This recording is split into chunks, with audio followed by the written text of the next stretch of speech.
When wolves actually attack, what guardian dogs really do. Most wolf encounters don't look like attacks. They look like watching. Silhouettes at the edge of a pasture. Movement in the tree line. A pause that stretches longer than it should.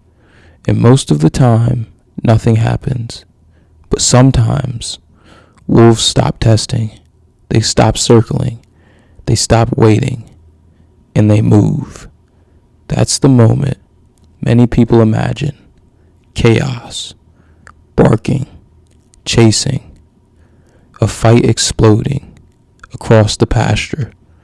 But real livestock guardian dogs rarely react the way people expect when wolves actually commit.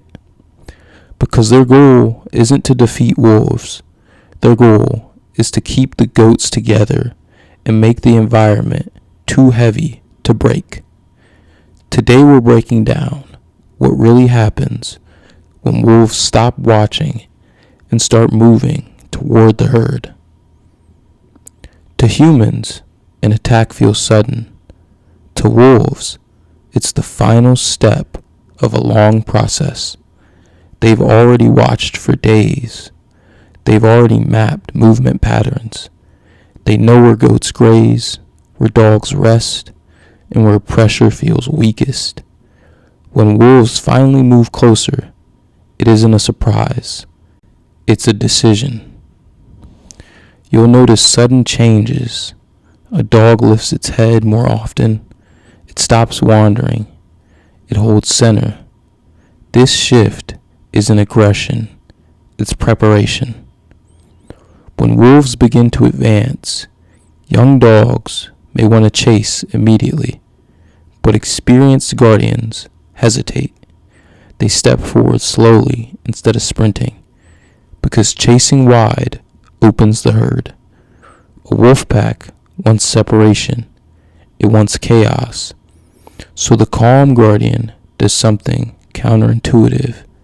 It stays closer to the goats. It makes the wolves come into its space instead of leaving that space empty. Goats feel pressure before humans see it. They begin drifting closer together. Grazing slows. Heads lift more frequently. When a guardian dog stands tall and still, goats often gather behind it instinctively. This tightening changes everything. A compact herd is harder to isolate, harder to scatter, harder to break. The wolves see that shift, and they begin adjusting their approach. Wolves rarely charge directly. Instead, one moves slightly forward while another circles wide. They're measuring reaction speed. They're looking for a dog that breaks formation. If a guardian runs too far, wolves remember. But when the dog holds its line, calm, heavy, unmoving, wolves slow down. Because the environment isn't behaving the way they expected. There comes a moment when stillness changes into motion. Not a sprint, not chaos, just one slow step forward. That step carries weight because it wasn't wasted earlier. Predators feel that difference. A calm dog stepping forward is louder than a frantic dog barking nonstop. And often, that single movement reshapes the encounter. Viewers often ask, why doesn't the dog chase them away completely?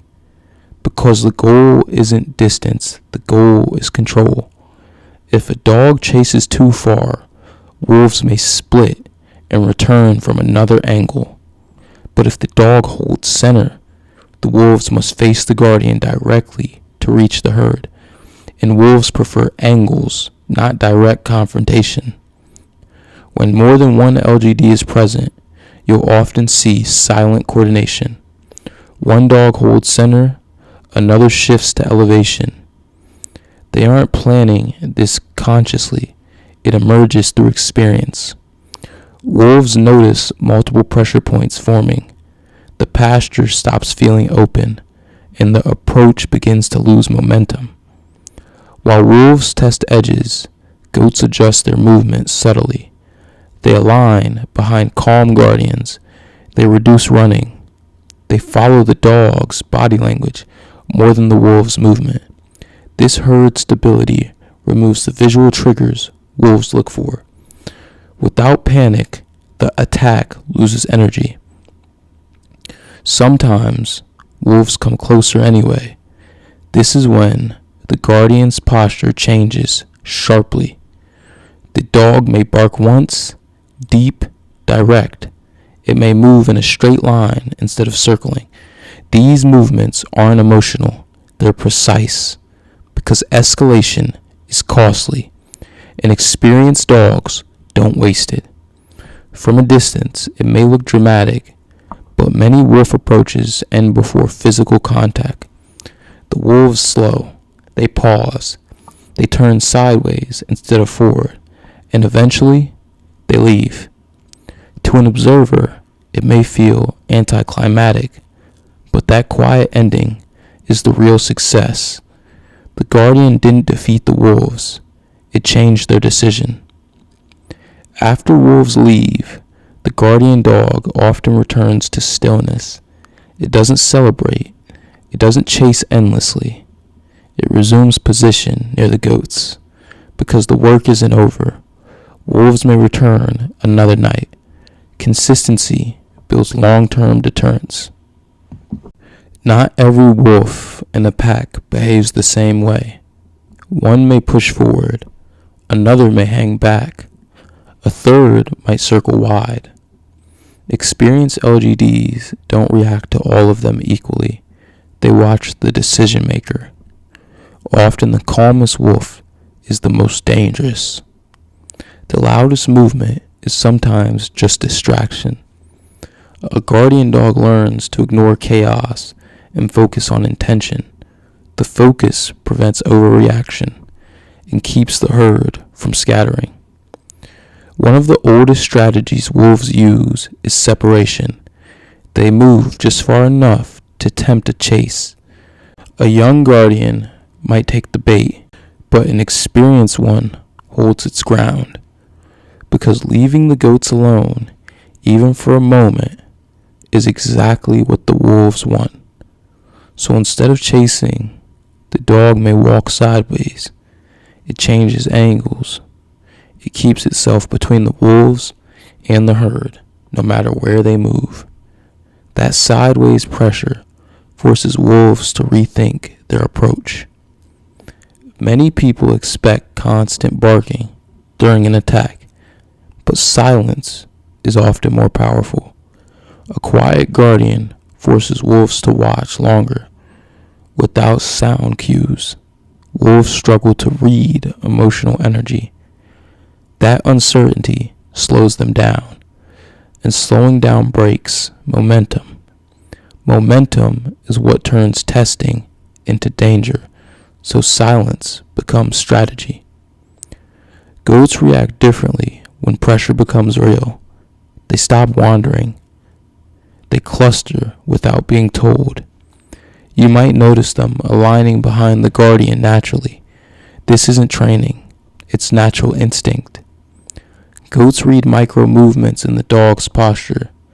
When the dog becomes stiller, heavier, more focused, goats feel that tension, and that calm alignment often prevents the wolves from finding weakness.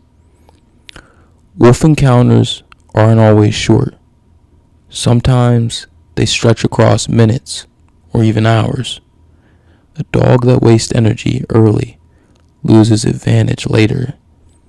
That's why experienced LGDs move slowly. They breathe steadily. They hold their ground. Predators notice endurance, and endurance changes risk calculation. A wolf doesn't want a long fight. It wants an easy opening and an easy kill. A guardian that shows no fatigue removes that opening. Courage in livestock guardian dogs doesn't always look aggressive. Sometimes it looks like standing still when everything feels tense. Sometimes it looks like walking slowly instead of running fast. Sometimes it looks like letting the wolves watch while refusing to give them anything to exploit. Because protection isn't about proving strength, it's about shaping decisions. A calm guardian dog doesn't just react to wolves, it changes how wolves think. And when wolves think longer, they hesitate longer and often decide that the herd and the dog standing quietly before it simply isn't worth the risk. If you learned something new or if you enjoyed this video, make sure to like, comment, and subscribe. Thank you so much for watching.